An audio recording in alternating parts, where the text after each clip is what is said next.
let's try that again, shall we? I've just uploaded a live video, but YouTube decided to do some interesting edits that made the video not make any sense. So we're going to start over. That's fine.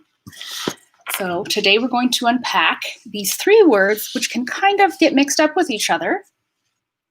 Decent, dissent, and dissent. All right, so starting with decent, we're going to hear the stress pattern on the first syllable with a tense vowel at the front of the mouth. Decent. This rhymes with recent.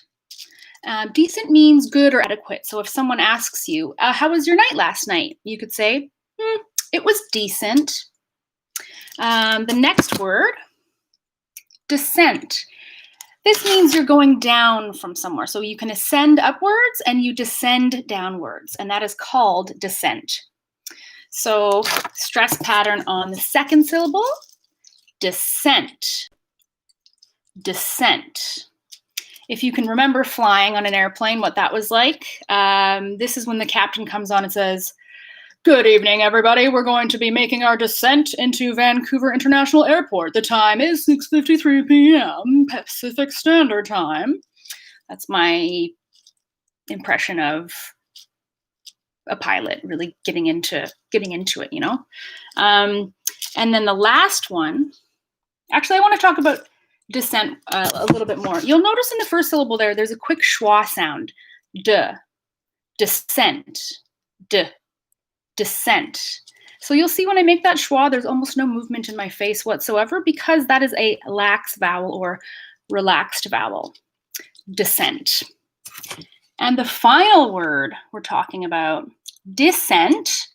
So this could be means you don't agree with something. You could say, I express my dissent for this. So that is pronounced dissent with stress on the second syllable again, just like descent.